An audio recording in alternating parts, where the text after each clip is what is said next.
el teatro! ¡Vive el teatro siempre! Soy Gabriela Romeo, actriz, dramaturga, directora. Las invito a compartir universos singulares con extraordinarios teatristas. Este programa lo auspicia Argentores. A volar con la imaginación. Así empieza el viaje.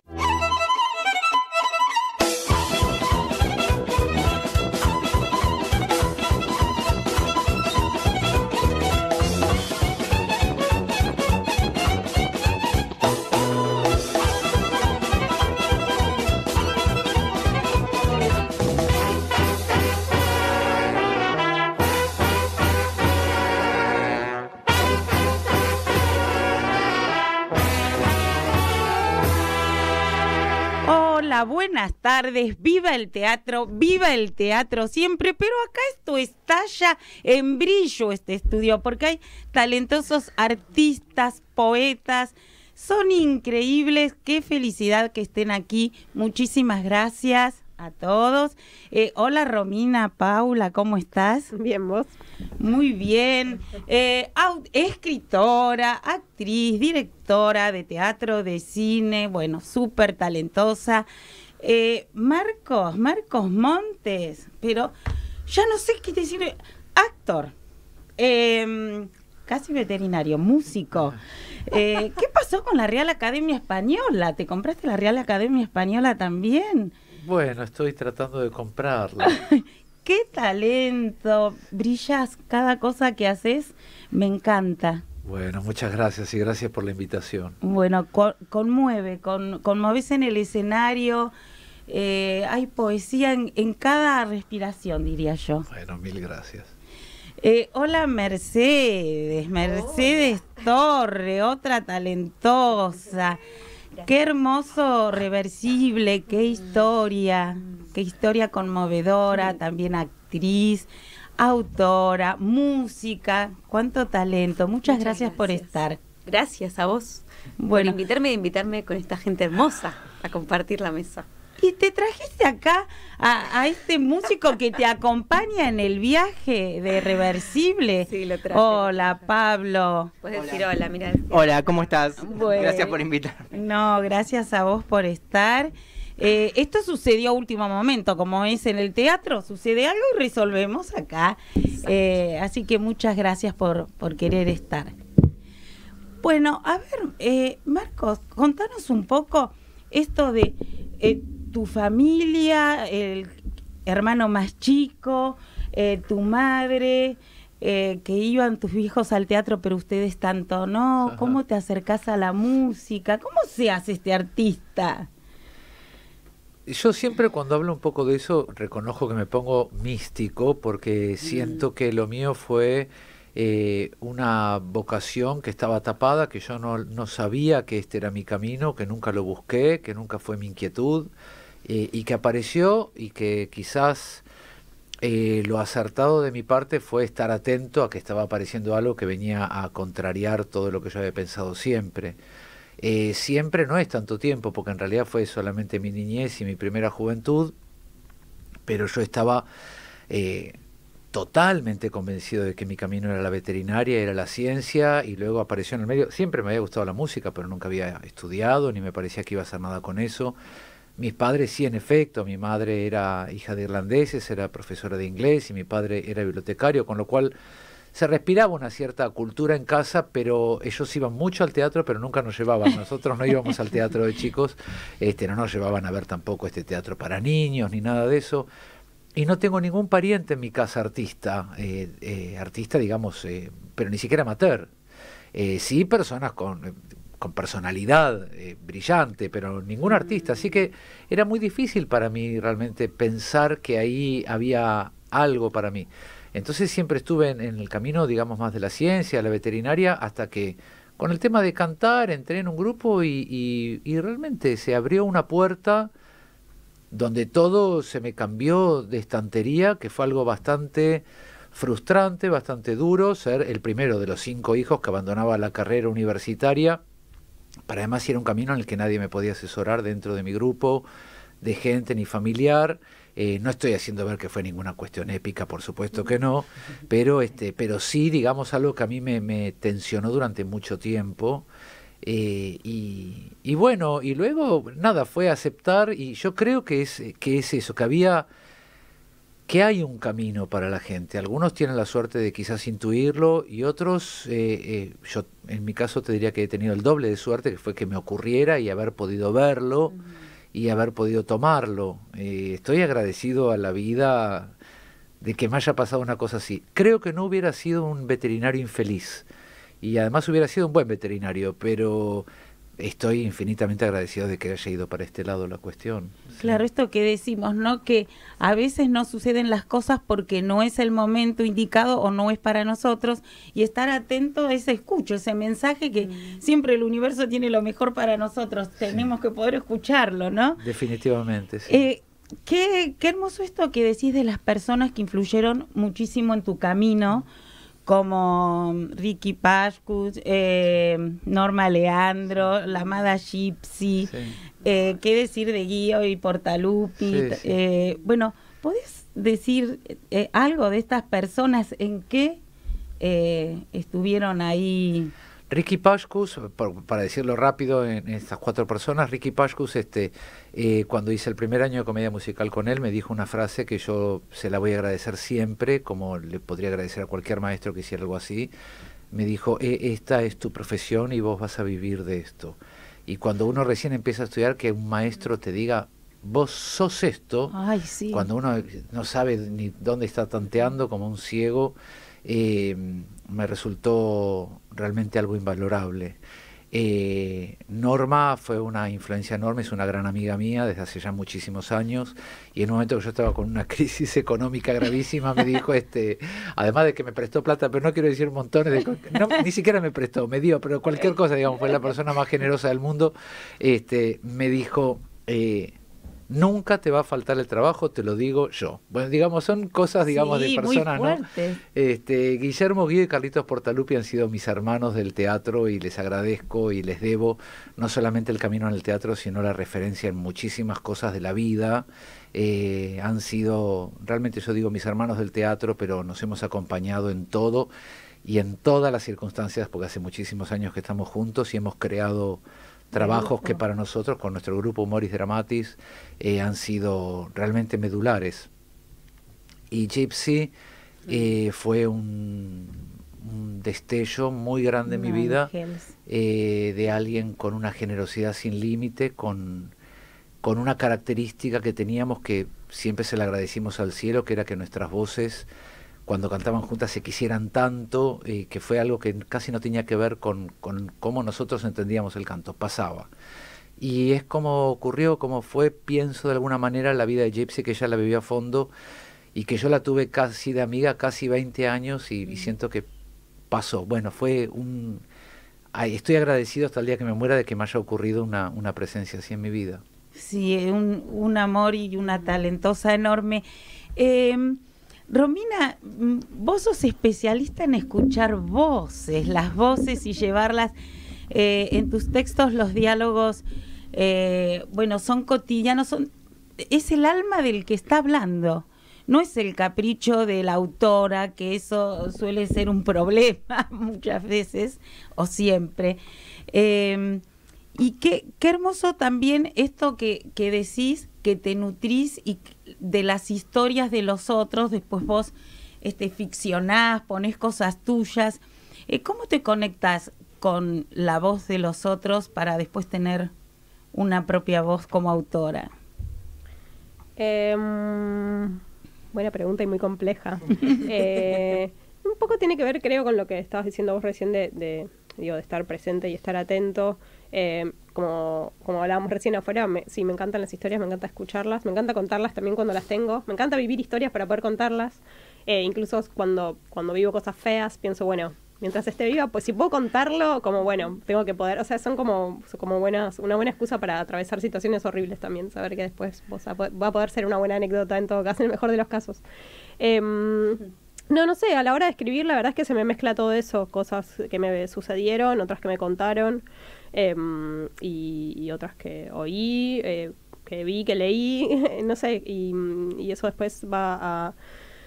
Creo que si uno está como en el momento de estar escribiendo o actuando o lo que sea y como con una cierta apertura, esas cosas acuden. Y después, por ejemplo, en escritura, a la hora de editar, siento que ahí por lo menos es el proceso como de elegir y después queda para zanjear el capricho o justificar Claro. el capricho, ¿no? Como decir, sí, este es un capricho, pero va.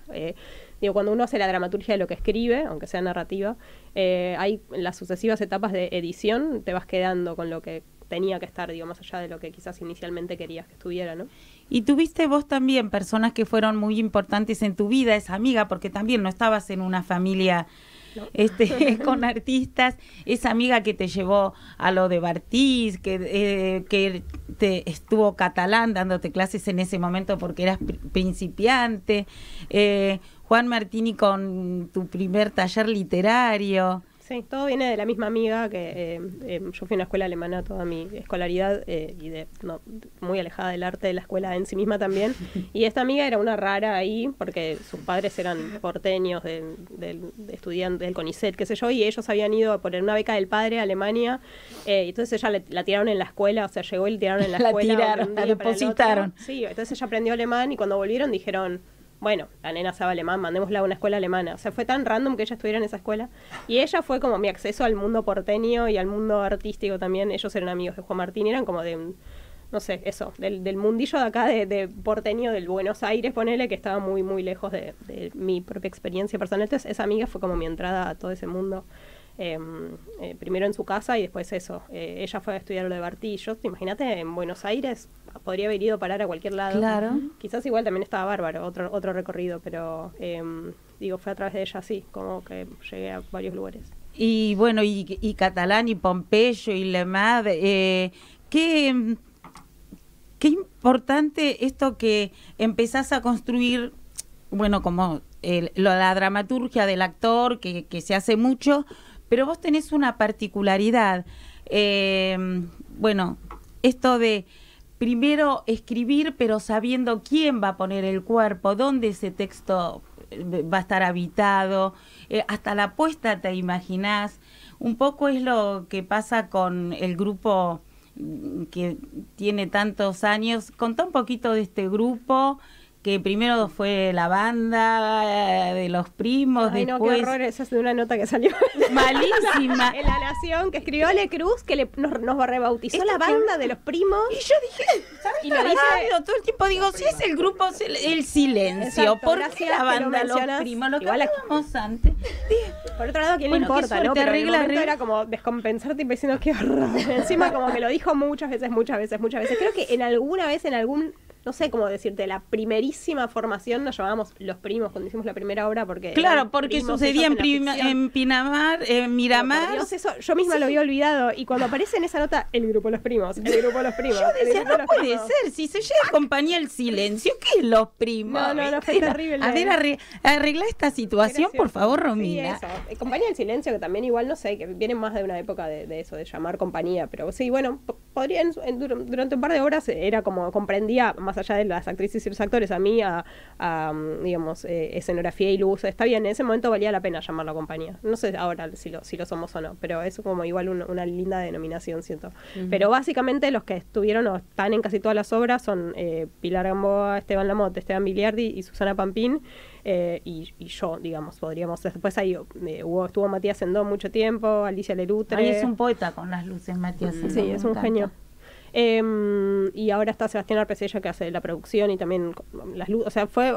Otros fueron un poco variando, pero básicamente somos nosotros, digamos que 5, diría que somos los que estamos siempre. Pero es muy rico. Conté un poquito la historia que también en las clases Sí. de catalán se conocieron. Conté Sí. un poquito ese camino. Nos cruzamos ahí. Yo a Pilar la conocí en las clases de catalán en lo de Bartiz. Y después migramos con catalán, que en ese momento se abrió de lo de Claro. Bartiz. Y después ahí conocimos a Lamote en lo de catalán. Y yo a Bigliardi lo conocí en un corto de Gonzalo Tobal, que actuamos juntos. No sé, es una época muy de formación. Y ellos tres, los dos Estebanes y Pilar, querían hacer algo juntos y me llamaron para que los mirara. Y ahí los miré y al final me gané el lugar de directora, dejé de ser miradora y pasé a ser directora, y escribí para ellos sobre una idea que ellos ya tenían, esa de que eran primos, de ahí lo del grupo Primos. Y esa fue la primera obra que hicimos juntos, que se llamaba Algo de ruido hace.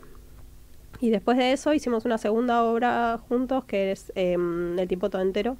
Ahí yo ya escribí para ellas y ellos. En realidad es una versión del Zoo de Cristal que tiene esos 4 personajes, por eso sumamos a Susana ¿Y con Pampín. Frida Kahlo también o solo el Zoo de Cristal? Eso lo metí yo. O sea, como una vez que reescribí, o sea, hice la obra, o sea, mantuve los personajes y algo del arco narrativo también, pero después las palabras no son las de Tennessee Williams, y ahí la sumamos a Susana, que necesitamos una madre. Que Susana los había ido a ver y quedó desmayada, dijo, quiero estar con esta Sí, se me acercó a gente. decírmelo, porque yo la verdad es que ahora ya diría que no soy tímida, pero creo que en ese momento todavía lo era bastante, y no sé si me habría animado a llamarla.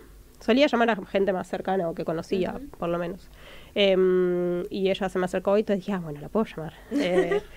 Porque me había dicho que sí, eso, que le había gustado la obra anterior. Y ahí se sumó Susana y después hicimos otra más, Fauna, que también la escribí para ellos 4. Y la empezamos a ensayar y ahí la Mote empezó a trabajar en la televisión, iba a ser padre, como le agarró algo de que no iba a poder sostener ese proceso de ensayos, etcétera. Y entonces la hicimos igual, pero con Rafa Ferro. En lugar de... La Mote nunca la actuó esa. Yo la había muy escrito para él, el personaje. Con un cierto duelo, porque a mí me pasa esto que decías, que es como que escribo para esa persona y no me da lo mismo que lo haga otra persona. Pero después también las obras son lo que tienen que ser y la terminó haciendo Rafa Ferro, el personaje estaba perfecto. Pero bueno, al principio sí es un pequeño duelo, que no lo puede hacer la persona que vos fantaseás. Bueno, vamos a hablar después de Sombras, por supuesto, que tiene que ver con este reencuentro. Mercedes, Dime. qué hermoso el camino con tan poquito de este espectáculo reversible, porque tiene todo un tránsito hasta llegar al extranjero y poder verla los domingos. Ya pasé el chivito ya que estamos. Sos una genia, agente de prensa, los domingos 20 horas. Los domingos 20 horas en el extranjero, que queda ahí en el Abasto. Valentín Gómez y Gallo. Valentín Gómez y a 2 cuadras Gallo. de la Bicicenda, para Sí. quienes están en bicicleta. Bueno, ¿cómo fue este proceso? Porque es un material que tiene un caminito. Tiene un caminito. El material, mi madre fallece, es real, mi madre fallece, y cuando eso sucede, yo tengo la certeza de que tengo que escribir un material sobre eso. Pero no un material, por supuesto que no vaya a la solemnidad, un material que trabaje el humor, o sea, otra cosa. Y se me viene la imagen de la escena final, que es el reencuentro con la madre, no vamos a spoilear todo eso. No, Pero ahí yo estoy haciendo una obra, estaba haciendo Recuerdos a la hora de la siesta, que quizás Divina, la vi. hermosa. Y un día llegué al camarín y dije, bueno, ya está, tengo el final de la obra es esta. Pero eso fue hace 8 años, 7 años. O sea, y acababa de suceder este evento, hace unos meses que había fallecido mi mamá. Entonces, evidentemente, mi idea de que voy a poder escribirla en un tiempo no sucedió. Porque cada vez que intentaba, Claro. por fuera del trabajo, ¿no? Creo que había una resistencia absoluta y no podía encontrar la voz poética que hablara de eso sin caer en ningún tipo de biodrama, que no quería hacer un biodrama. Yo entendía que había que hablar poéticamente de eso, pero no descubría. Pasó el tiempo, en el medio trabajé, y las cosas, eso seguía dando vueltas, se me armaba el universo, iba a ser una suerte de pampa media distópica, quería trabajar con el camino del héroe, quería que ella saliera a rescatarla de la Querías muerte. todo junto, lo que nos pasa al principio, queremos todo junto y después hay que Queremos empezar todo a elegir. junto. Sí, pero sobre todo quería trabajar sobre esa hipótesis de que cuando alguien se va, uno lógicamente dice, alguien se va, vamos a buscarla donde se fue. Claro. O sea, ¿Dónde se fue, está? se murió, está en otra... ¿Dónde está? Bueno, además ya está, que vuelva, ¿no? ¿Qué pasaría si podemos trabajar con esa hipótesis, entre comillas, infantil? Digo que es ingenua, pero que, bueno, que tiene algo de lógica. En realidad, si alguien se fue, bueno, ¿dónde está? Traigámoslo. Y pasa el tiempo y después de eso surgió una posibilidad de estar en un laboratorio que coordinaba la parte dramatúrgica de Emi Dionisi, junto con Fernando Albinarrente, sí, y Barbie Otrosky. Presento el proyecto, dije, por esto me ayuda a escribirlo. Dije, evidentemente necesito que algo me traccione porque sola no estoy pudiendo. Y ahí lo empecé a escribir y ahí sí, en 5 o 6 meses se armó, apareció la música, apareció el texto, apareció que se ha escrito en verso. Sentía que el verso daba un corrimiento que me ordenaba, o sea, armarle como el esquema cirrosita. Y en el medio, esto es interesante, redescubro un libro de Beatriz Seibel. ¿Ubican a Beatriz Sí, Seibel? claro, la Bueno, historiadora. exacto, la historiadora que rescata mucho sobre el circo criollo, trae como todo el arte popular, y me encuentro con Rosita de la Plata, la primera Écuyer, que Claro. es la primera artista de circo mujer reconocida a nivel mundial, es argentina, ya trabaja con los Podestá, pero después se enamora de Fran Brown. O sea, tiene una historia espectacular, y la loca termina siendo en 1850 y pico, no sé, no, 1950 y pico, porque ella nace en 1869, una cosa así. Bueno, termina siendo la directora artística del circo de Fran Brown. Qué O maravilla. sea, el circo gringo más importante, una mujer directora artística. Me parecía fantástica su historia y dije, tengo que escribir sobre esta mujer. O sea, a mí que me gusta tipo, un pinchón, catanga, la música, digo, todo lo que trae el arte popular, ponerlo en escena, homenajémosla. Y sucede que en Recuerdos a la hora de la siesta el personaje se llama Rosita, empiezo a linkear todas esas cosas y entonces cruza, se me armaba, ¿no? Que ella hable en verso, que esté en una suerte de pampa distópica, que pueda usar todos los lenguajes, o sea, que pueda usar la música, el humor. Sí, porque hay fusión de lenguajes allí. Claro, el cuerpo a desparpajo, digamos. Claro. Bueno, y algunas otras cosas que tendrán Vamos que a- venir a ver los domingos 20 horas. Sí, sí, los domingos, repetí el horario. 20 horas. 20 en el horas extranjero. y decí quién es el director, que es El otro director es talento Juan Andrés Romanazzi, no divino. podemos nombrar a todo Tú el acá equipo. Juan también, Andrés nómbralo, Romanazzi. nómbralo. Juan Andrés Romanazzi está en la dirección. Pablo Biotti, que está acá a mi derecha Pablo ahora, Biotti, es el músico. músico en escena. Está Luba Yacasal haciendo también ahí una asistencia en comicidad y buscando cositas. Está Micaela Slate en escenografía. Está Paula Delgado en vestuario. Está en ese lo supone. En iluminación. Está Valeria Casielis en producción ejecutiva y tantas otras cosas. Y bueno, Cecilia Gamboa en la prensa, gracias Ceci. Bueno, Marcos, me encantó esto de cuando buscas un personaje que arrancás por el texto, que cuando un texto está bien escrito todo está ahí. Sí. Entonces, quiero que hablemos del texto de Alfredo Arias en Bella Van y cómo fue ese camino. Sí, parece que quisiéramos acomodarnos acá con las dos chicas que son autoras, pero yo realmente creo que cuando un texto está bien escrito, todo está ahí. Y me pasa con las dos obras que estoy haciendo en este momento, tanto El Hombre de Acero como Bella Vamp, que mucha gente me... ¿Y te viste muchas películas de Bela Lugosi o investigaste realmente a fondo el tema del autismo para el Hombre de Acero? Y la verdad es que ni vi tantas películas de Bela Lugosi más que las que vi cuando era chico, que las veía porque me encantaban las películas de terror, pero no vi solo una y media te diría, pero yo siento que realmente cuando un texto está bien escrito y bien presentado, ahí están todas las respuestas que los actores buscamos y las que precisamos tenemos que volver a leer para encontrarlas ahí de una manera más profunda. Descreo un poco de la gente que se pone a hacer investigaciones muy serias por fuera del texto que se le provee, porque el texto ya contiene su propio mundo y me parece que lo otro es abrirse, es como si toda esta anécdota que recién contó ella tuviera que ver con que yo le dijera, no, voy a estudiar realmente qué pasó con Rosita, porque ella tuvo no sé, sífilis o porque tuvo algo y eso fue lo que la dejó trastornada, pero no sé si eso es lo que presenta la obra que ella escribió, que le llevó un trabajo tremendo de investigación, de 8 años de maduración para saber que tiene que llegar a escribir eso. Entonces soy un convencido de que realmente los textos contienen el mundo entero. Pienso que es así, que es como una fábula de una nueva creación al nivel universal, también trayéndolo a la obra. Siempre, por eso nosotros tenemos además... Los artistas, algo que es como nuestro limitante, los artistas de teatro quiero decir, algo que es como nuestro limitante, pero a la vez es nuestra ventaja, que es la repetición. Tenemos que repetir siempre lo mismo, y yo como actor, también en mi época de mi formación, le he huido a decir siempre lo mismo, porque nos parecía que se nos moría. Sí, se te muere el trabajo en la medida en la que no estés atento a lo que Claro. ocurre con el texto, obviamente, después de que lo repetiste 3 veces, ya empezás a decir lo estoy diciendo automático o mecánico. Pero no, confío en que el texto lo contiene y que es el trabajo de uno, por supuesto, acá estoy remedando obviamente a los viejos maestros, decirlo todo por primera vez y aceptar la sorpresa que nos causa, no solo lo que tenemos que decir, sino el cómo lo decimos. ¿Y por qué ese día vos no sos el mismo que la otra función? Ese día no sos el mismo, tengo algunos espectadores que repiten verme, por ejemplo, en El Hombre de Acero y dicen, yo hoy vi como que lo habías empezado un poco distinto y yo es decir, desde un lugar técnico no sé si tengo tan claro que lo empecé distinto, pero ese día quizás. Pero bueno, ocurre, pero nosotros tenemos siempre ese faro, ¿no? Que es el texto y la situación. Quizás uno no está exactamente igual y en una función tiene puntos de contacto más fuertes con algunas partes de las situaciones y otros días con otra. Pero bueno, está lo inapelable, ¿no? Que es el texto.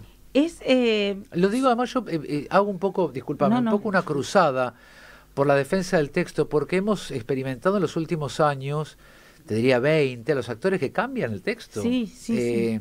En la televisión ni te hablo, bueno, vos has escrito televisión, además Romina, digamos que yo sé el trabajo que le lleva a los guionistas de televisión. Escribir, reescribir. Reescribir, corregir, lo vuelven a decir que esta escena... Y después lo entregan y después el actor que lo tiene que hacer en televisión dice cualquier cosa y después dice, yo lo improviso.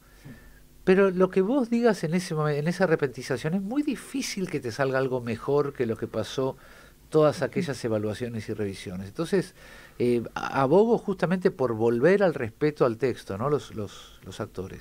Sí, eso es muy importante y también los directores que respetan también al autor, ¿no? Es decir, que tienen un diálogo, claro. No esa frase antigua del que es hora que te esté muerto el autor. Sí, claro. Sí, claro, así no viene el autor así no viene el autor. A protestar. Es sumamente bello y poética la puesta, el final abierto de Bellavaant. Sí. Y muy impactante la dramaturgia, bueno, tu personaje, la dramaturgia de la luz y esto de la convención que establecen el director que quiere mostrarla y de repente, sin avisar, la irrumpe. Conta un poco esto. Ahí, en lo último de lo del director, ¿te estás refiriendo al Hombre de Acero o a Bellavaant? No, Bellavaant, perdón. Sí, estoy perdido, no entiendo la pregunta, perdón. La dramaturgia de la luz, este camino, ¿no? Sí. Que él establece una convención, Sí. tu personaje que impacta, Sí. que aparece, que construye, Sí. y después de repente, no quiero decir mucho, por eso te dejo a vos, tengo miedo de decir algo que no se pueda decir. Pero por lo menos orientame para ver cómo arranco a hablar. Bueno, esto de este personaje con la búsqueda del decir húngaro, re talentoso. Ya vas a contar también cómo lograste esto, ¿no? Influencias de tu mamá y demás. Y después de repente... Sí, se corta esa convención. Decimos lo que quieras. Sí, bueno, yo creo que son cuestiones dramatúrgicas propiamente de Alfredo, de cómo quiere mostrar. Alfredo, también Alfredo Arias nos estamos refiriendo, hablamos de un artista que, bueno, se fue hace 50 y pico de años de la Argentina y que perteneció aquí al Instituto Di Tella, a ese grupo que un día histórico sacaron toda su obra y la tiraron toda al río prendiéndola a fuego. Todos, Marta Minujín, Edgardo Jiménez, todos, digamos, prendieron fuego su obra y la tiraron al río ante la censura que estaba existiendo. Tremendo. Y se fueron todos juntos, se exiliaron, se fueron a Nueva York y luego se repartieron entre París y recibieron como un shock de las nuevas tendencias, del nuevo teatro, de las nuevas cuestiones en plástica. Entonces son personas con un condicionamiento acerca de su mirada del arte fortísimo, que quizás nosotros, yo soy de otra generación de las chicas, pero aún así no hemos llegado a ver, ¿no? Esa necesidad que ellos tienen de fragmentar, de desacralizar, de sacar. Nosotros usamos esas palabras ahora, pero ellos tienen todavía un concepto de antes que increíblemente nos suena a nuevo. Y Alfredo no tiene miedo a esas cosas. Era uno de los, digamos, de los primeros de esos que empezó a hacer obras ya casi sin nada de escenografía. En este caso, por ejemplo, en Bellavaant, como vos decís, la dramaturgia de las luces, él montó la obra a partir de las luces que tenía, cuando en general en el teatro hacemos al revés. Ensayamos la obra 3 o 9 meses y después el último día viene el iluminador. A ver cómo me iluminás esto, pone 6 tachos, más o menos nos ponemos de acuerdo y lanzamos al estreno. Él la montó justamente al revés, haciéndome mover a mí según dónde estaba la luz para cada momento que él quería contar y con qué luces contaba. Un náufrago buscando estrellas, dijiste en una nota. Sí, realmente sí, porque tenía el texto aprendido, como decís, con el acento, que es muy complejo, lanzado a un espacio totalmente vacío, con básicamente creo que son 6 u 8 tachos que usamos, y tenía que ir llegando a tal luz, y además las luces son solamente blancas, en una oscuridad total, a tal luz para tal texto, y realmente me sentía como un náufrago referenciándose en las estrellas, a ver si ahora iba para la derecha o para la izquierda. Ahora eso se ve muy fluido, pero fue bastante trabajoso de incorporar, por supuesto. Sí, Habla un sí, poquito sí. del personaje que habitas ahí, y también cómo lograste este húngaro. Bueno, el personaje es Bela Lugosi, que está intentando poner fin a sus días. Nosotros hemos visto en la bastante reciente película de Edward que Bela Lugosi quería morir, y acá está, digamos, él claramente intentando suicidarse y ver a ver si alguien lo puede acompañar un poco en ese proceso complejo. Y sí, Alfredo quería que marcáramos una cuestión de la extranjería, ¿no? Del hombre que nunca logró, un tema doloroso quizás para nosotros, logró hacer de su nuevo lugar su patria, su hogar, y así estuvo todo el tiempo y fue bastante explotado por la industria y luego descartado por la misma razón que los llevó a incorporarlo, que era su fuerte acento, luego los llevó a descartarlo y dejarlo prácticamente en Pampa y la Vía. Entonces, bueno, tuvimos que... El acento húngaro real iba a ser muy complejo incluir, lo que es esdrujulizar todas las palabras, y siendo un unipersonal podía ser muy agotador tener que escuchar. Entonces hicimos otra composición que yo más o menos preparé, que tenía que ver con el sonido mayormente de las consonantes en Europa del Este. Sí, esto lo he contado en algún lugar, era mi mamá, que era, bueno, como ya te digo... Y la empleada croata que tu mamá la observaba. Claro, que observaba, porque mi vieja era profesora de inglés y de fonética, entonces ella observaba mucho esas cosas, y no solo cuando yo era chico allá en Adrogué, realmente venía gente de los oficios que eran todos inmigrantes, o un italiano o una señora croata que venía a limpiar, y mi vieja observaba y nos señalaba no solamente la pronunciación, sino también las actitudes corporales, ¿no? de las otras culturas, y yo quise armar ese acento, digamos, dentro de esos conceptos de mi madre, porque yo los entendía, y a la vez iban a hacer que el texto fuera comprensible, digamos, Claro. que yo pudiera estar hablando no toda la obra, porque como decís, hay un momento en el que esa convención se corta, pero sí 3/4 partes de la obra con acento súper marcado, y que a la gente no le pesara, y que se pudiera seguir la historia, y que ese acento no fuera protagonista, fuera un condimento fuerte al comienzo, que luego uno pueda entrar, pese a las pronunciaciones bastante complicadas de muchos términos. Hiciste mucho en París, empezó un poco toda tu historia, ¿no? Con Alfredo Sí. Arias. Y quiero que recuerdes esa anécdota que Ale me contó un poco, Alejandra Radano, con la señora que estaba encerrada en el cajero. Fue terrible, no, eso fue terrible. Escuchaste para vos, Romina. Fue una cosa increíble, porque además viene con viene casi como con un comentario machista, racista, que es gracioso pero nosotros estábamos por estrenar allí Deshonrada, de Gonzalo de María, de nuestro amigo, y yo la estaba esperando a Alejandra para hacer una pasada de texto en mi casa a las 6 de la tarde, en el departamento en el que yo vivía en ese momento en París, y me toca el timbre y me grita por el portero.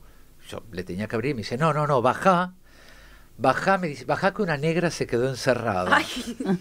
Y yo, era invierno, y yo entendí que había una persona negra en el hall del edificio, que yo tenía que bajar a abrirla. Entonces bajé con camisa, porque ahí la calefacción funciona bien. Entonces bajé, digo, ¿quién se quedó? No, una mujer negra en el banco. Pero yo no entendía qué me quería decir.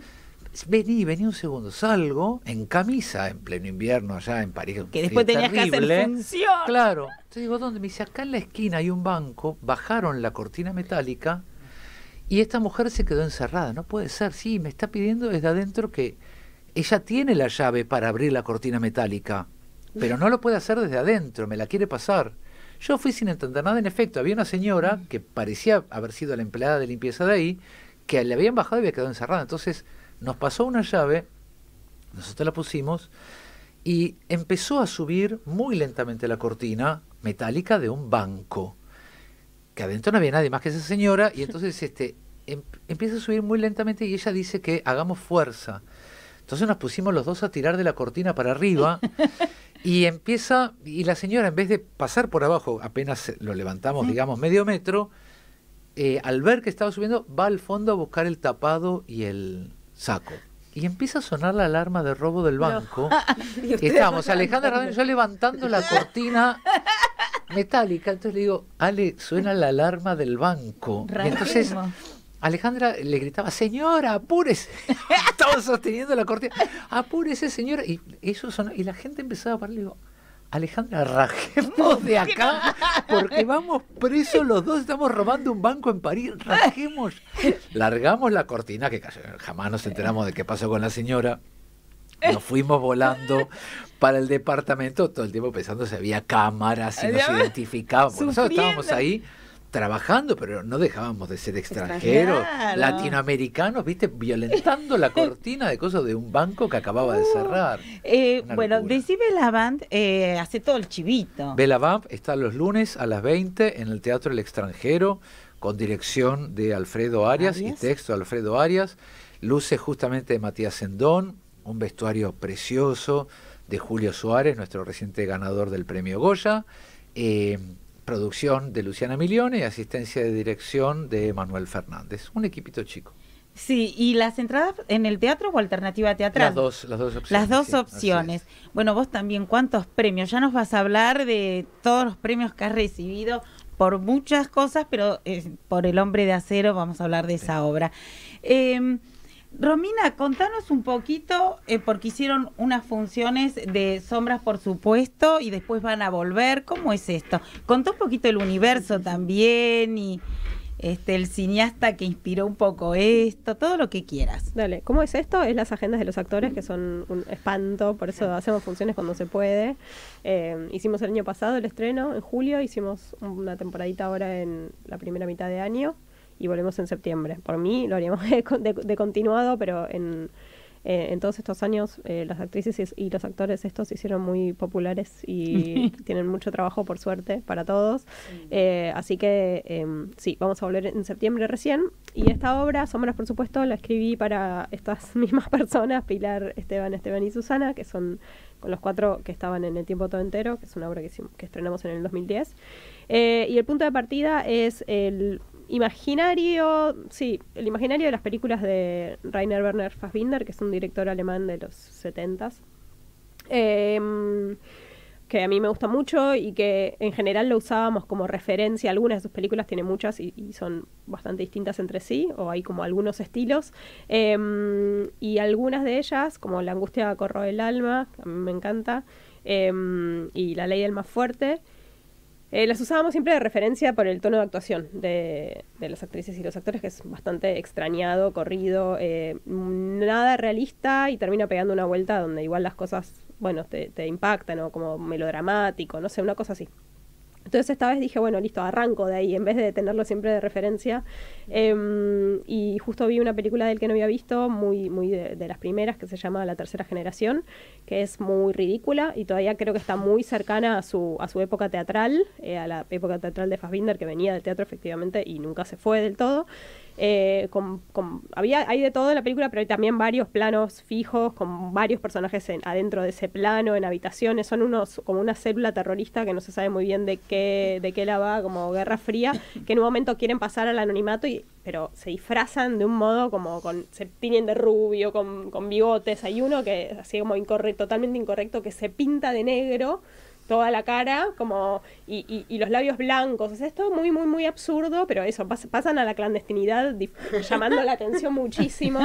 Al revés. Así, sombreros. Bueno, y hay una escena que es una requisa policial en un departamento que para mí está en gran parte improvisada, porque hay un personaje que es como el agente que va tocando todos los objetos de la casa, hay 2 que están escribiendo en máquinas de escribir, y hay uno que persigue a la gente por toda la casa y le habla sin parar, como explicándole acerca de todos los objetos. Cada cosa que agarra le empieza a hablar de esa cosa, muy pasado de revoluciones, que parecería estar improvisado por cómo lo actúa. Y esa escena para mí fue el punto de partida para esta obra nuestra, que arranca con algo parecido. Lo que pasa es que, claro, yo cuando la empecé a escribir tenía esa escena en la cabeza, y ahora, con todo el proceso con los actores, tiene totalmente otro ritmo. Ahora arranca Pilar como dice una frase y se queda en silencio. Como yo le había escrito un monólogo así, que para mí tenía ese pulso de la película, y no, obviamente, lo bueno es eso, es partir de un lugar para llegar a cualquier otro lado. Así que ahora cambió. La compañía, el silencio, hace un silencio, no sabés qué hacer. Sí, por eso es lindo eso, igual como olvidar Claro. el punto de partida. Y son estos 4 personajes. Esteban Biliardi y Susana Pampín son unos agentes también, unos policías, pero para nada la referencia es ni la bonaerense ni la policía de la ciudad. Es como una especie un poco más fantasiosa o atemporal de lo que es un agente. Digo, más cerca de Twin Peaks que de la bonaerense, si se quiere. Sí, porque es un tema delicado. Decís también tipo, retratar a policías, ¿quién me creo yo para...? O sea, es algo más, es un lugar más fantasioso, más neutral, que en todo caso, si querés, termina pegando la vuelta y podés asociar con la realidad, pero no busca representar, o sea, no me atrevería yo a representar realmente y con seriedad a un policía, el drama de una persona actual que vive en el conurbano y es policía, no me atrevería, digamos. Por eso, son unos agentes más fantasiosos. Y Pilar y Esteban, Lamote, que hacen de un matrimonio, que eso sí me lo puedo imaginar un poquito más casi realista, me los imagino como viviendo en un fondo de 40 metros en algún conurbano cercano, como se parecen a gente que conozco, así que creo que podrían existir como buena gente. Buena gente que como que cuida su entorno, que no quiere mucho de o sea, anticapitalista, pero como tranqui. Y es el encuentro, y eso, o sea, estos 2 policías están en la casa de ellos porque desapareció el hijo de ellos, pero ellos ni siquiera lo saben. Y entonces es todo en tiempo real, digamos, esos 4 personajes juntos. Es muy atractivo cómo habitan ese espacio, cómo lo imaginaste, está despojado, pero está lleno, plagado de imágenes, y como espectadores ni te cuento cómo completamos. Sí, y... agrego que la apuesta es en 360, digamos, o sea, hay espectadores en los 4 frentes, entonces, y los actores y actrices están todo el tiempo en escena, los 4. Entonces, eso, hay algo muy opresivo para el que mira, porque además el primer espectador está realmente muy cerca. Me gusta mucho ver al público también, porque cuando los tienen tan cerca, les da vergüenza, miran para abajo, o sea, si los tienen cerca, les da vergüenza mirarlos. Estás atrás escribiendo vos ahí mientras tanto. Estoy arriba escribiendo y miro todo. Y sí, hay pocos objetos y pasa mucho el espacio ese compartido y la palabra. Hay un poco de música también, pero que viene de afuera, sin música en vivo. Y eso es todo. Y sí, es un pequeño policial, finalmente. Decí cuando vuelven, el espacio donde están y las entradas cómo las adquieren. Volvemos en septiembre, todavía no sé bien la fecha o no la recuerdo. Es en Art House, que es una sala Divino. nueva desde el año pasado. Es un auditorio inicialmente de música y ahora se hacen teatro, cine, varias cosas. Sí, estuvieron aquí los... Sí, está muy bueno. Y sí, siempre en alternativa teatral las entradas cuando vuelva. En septiembre vuelven. Sí, en septiembre volvemos. Mercedes, contanos un poquito esto de hay los diferentes lenguajes, la música que hay en vivo, pero a su vez hay una música en tu cuerpo que destreza y habilidad al por mayor. Toda tu formación de toda una vida está ahí. Sí, y a su vez el texto tan poético. ¿Cómo encontraste con el director ese equilibrio? Porque se corre el riesgo, ¿no es cierto?, que tanta corporalidad y habilidad y talento que tenés en el cuerpo, Gracias. que eso tape un poco la bellísima poesía que hay en los textos. ¿Cómo lograron ese equilibrio? Creo que esa mirada, primero agradecerte otra vez, porque la verdad que escucharles es muy agradable, muy, ¿cuántas veces venía pensando, empezaste a hablar, después y yo decía, qué importante es sentarse a dialogar a veces del teatro, ¿no? De lo que hacemos, de la palabra, de como la vida es ajetreada, no estoy diciendo ninguna novedad, pero a veces lo pienso hasta con pares, ¿no? Amigos que de repente uno se pone a charlar y decís, claro, mirá toda la riqueza que hay tan cerca, no porque usted, o sea, pares en este sentido, pero también en compañeros, ¿no? Que de pronto uno empieza a dialogar y decís, mirá qué hermoso, estás al lado y me la estoy perdiendo. Sí. Bueno, eso, como así que agradecerte también el espacio de diálogo, que sea un diálogo real y todo lo que vos sí ves, investigás, pensás sobre el trabajo de las personas a las que invitás. Gracias. Yendo a esto, en relación a lo que hablas del equilibrio, creo que el director lo que hace es equilibrar eso. Vos además viste un estreno, sé que ahora estoy bastante más acomodada. La segunda función pude respirar. La primera, bueno, estaba un poco pasada. Que lo dice en la función, estoy sola en un poco escena. pasada, cada rato. Él está, claro, pero digo, actuando estoy El acá. arquitecto diría, Por más suerte chiquito, él más está. Claro, diría más chiquito, más chiquito. Creo que no es cuestión de más chiquito, sino de lo justo. Sí. Porque está armada la plataforma para que sea Claro, eso que claro. es. Eso que, de hecho, confluye en un final que es absolutamente minimalista. Sí. O sea, hay es como si se absorbiera y si sacaras un tapón y todo hace, ¿no? Particularmente el estreno había una energía, digo, la obra es sobre mi mamá, trae algunas cuestiones, mi familia se puso en primera fila, tuvo una idea bárbara que sentarse ahí. Ay, madre mía. Las hermanas de mi madre, ¿viste? ¡Ay, Dios! A Y uno ver dice qué esas hizo. cosas. Claro, ¿viste? Y aparte una cuestión emocional, creo que Sí, ese claro. texto en Sí, particular el estreno. necesitaba un poquito bajarlo. Ya la segunda fue otra cosa. Pablo, que está acá presente, te lo están La viendo, pero acompañaste muy bien, ¿eh? él me sigue en todas. Me siguen Sí. todas, es muy importante Sancho Panza cuando... y el Quijote, ¿no? Absolutamente. La pareja. Digo, entender la musicalidad como una totalidad, ¿no? Cuando hablamos de musicalidad no es solamente eso, ¿no? Esa Claro. música que entra, sino todo lo que suena, o sea, la musicalidad de una obra que puede no tener música, pero tiene una musicalidad todo el tiempo. Y cuando hay música, lo que sí queríamos era, la trajiste a Gypsy y era hermosa, algo importante del teatro musical, lo que intentamos hacer que no disociar, ¿no? O sea, que la canción sea acción, que todo lo que sucede es una acción que avanza y no es el momento donde los actores de pronto se ponen a cantar, se ponen a bailar, Exacto. sino hay algo que hace no puede tanto, dice Emi muchas veces, ¿no? Él no puede tanto la escena que necesita entrar a ese sonido, Aparte se necesita arma entrar a una cantar. red, una energía que no podés soltar. No, hay un momento concretamente que debo estar pasada porque me subo a varios lugares y me subo a una escalera. No, entonces, y entonces funciona muy bien, pero es un gag armado, quiero que sepas que no era del momento. Funciona, ayer funcionó también, por suerte.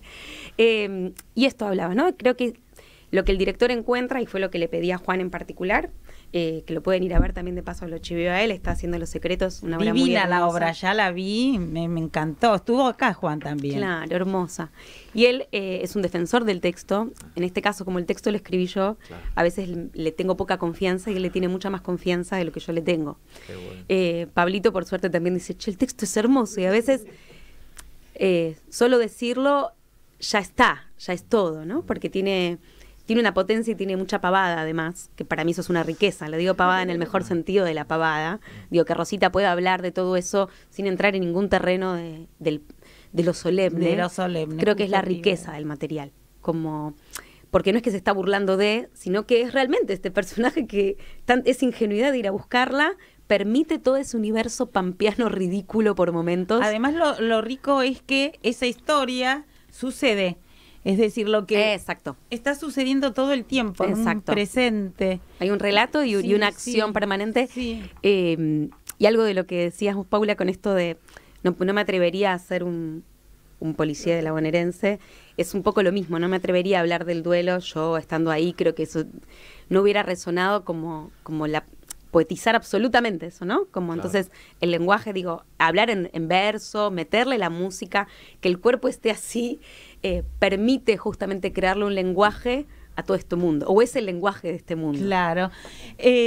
Bueno, hablando de lenguajes y de la palabra, qué belleza El hombre de acero, el texto de Juan Francisco Dazo, puesto en tu cuerpo, lo mismo con la puesta, contá lo que quieras porque es muy singular, cómo empezás a crear complicidad con el público, pero a su vez está la privacidad de ese conflicto interno fuertísimo que tiene el personaje constantemente.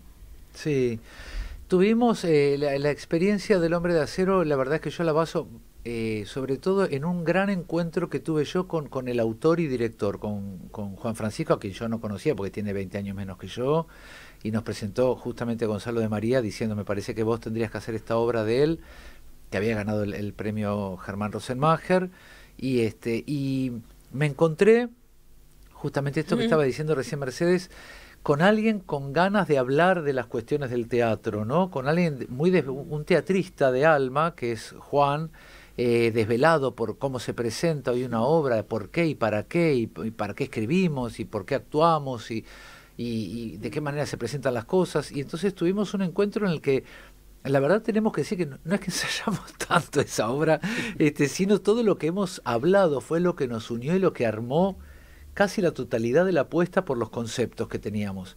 Y luego sí, hicimos una búsqueda en la cuestión de lo lábil que es la forma teatral, lo que nosotros sabemos, que estamos y desaparecemos y estamos con nuestros horarios y le dejamos hacer la temporada o no viene la gente y tenemos que parar, donde intentamos manejar al mismo tiempo si está actuado o no está actuado, si ya empezó la obra o todavía son consideraciones previas de la obra. Si es una situación empezada. Si ya viene de antes. Y eso lo hemos ido manejando, digamos, como una fusión constante y una desconfianza constante de hasta qué punto se está profundizando o no. Y esa manera de empezar la obra hablando de los teléfonos o de las cuestiones de la lingüística, del esquema básico de comunicación, digamos que vamos sobrevolando asuntos que no tienen nada que ver con el tema de la obra en sí. ¿Qué podés decir de que va para lo que se pueda decir? La obra en realidad es el padre de un chico que padece alguna forma de autismo que nunca se aclara en la obra, que ese chico ha tenido un problema en su escuela, en su centro terapéutico, y el padre trae a uno de sus compañeritos para ver si lo ayuda al chico que se ha encerrado en el baño a salir del baño. Pero luego, bueno, hay mucho más que esto en realidad con ese compañero y con ese padre y con la madre del chico que está durmiendo desde hace 12 horas.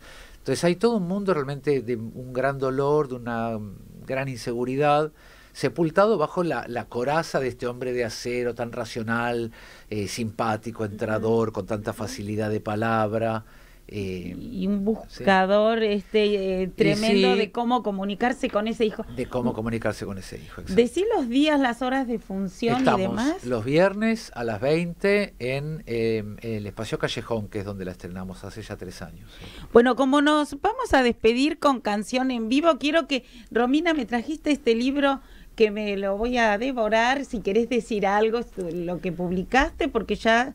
Sí, te traje... Espérenme, no me saquen del aire, porfi. Te traje Otra cosa es permanecer, que me lo publicó Editorial Marciana, que son unas columnas que fui escribiendo a lo largo de 2 años y ahora salieron algunas editadas en formato libro.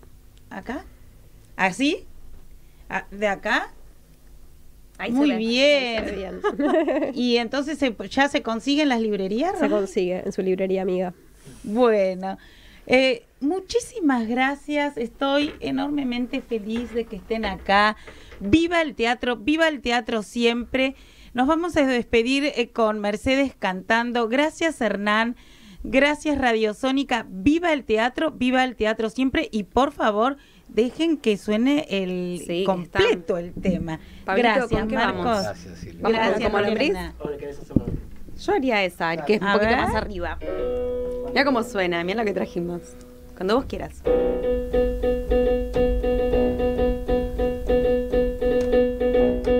¿Estamos bien? Y dice: pampas arriba, pampas abajo, tierra que desandar. Busco horizonte detrás del monte, el cielo en migas de pan. Cuando no encuentro un rumbo cierto, miro para atrás. Busco en los pasos viejos atajos nuevos que desandar.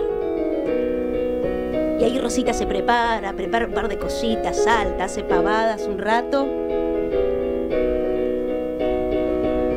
Para el que mira sin ver, la tierra es tierra no más. Pero quien busca encuentra en la espiga el trozo de pan. Voy como lombriz encontrando surcos por donde respira. Lo que no entendí. Voy como lombriz buscando en lo oscuro lo que más de uno deja por ahí. Corre un poquito más y vamos a ir al final porque nos tenemos que ir. Son 59 y 33, ¿no? Para el que mira sin ver, la tierra es tierra no más. Pero quien busca encuentra en la espiga el trozo de pan. Voy como lombriz encontrando surcos por donde respira. Lo que no entendí. Voy como lombriz buscando en lo oscuro lo que más de uno deja por ahí. con un pan bajo el brazo, Rosita amaneció. Toda la vida rumiando el tiempo hasta que se acabó. Uy, bravo, bravo, muchas gracias. Un aplauso para el gran maestro Pablito Biotti que está acá. Gracias, Vayan a verlo en Pablo, todos bravo, sus materiales, bravo. por favor. Bravo. Nos vamos. Elegimos ser diferentes, porque elegimos ser useros. En Radio Sónica, escuchás siempre lo que querés escuchar. Radio Sónica, la radio más escuchada de Internet.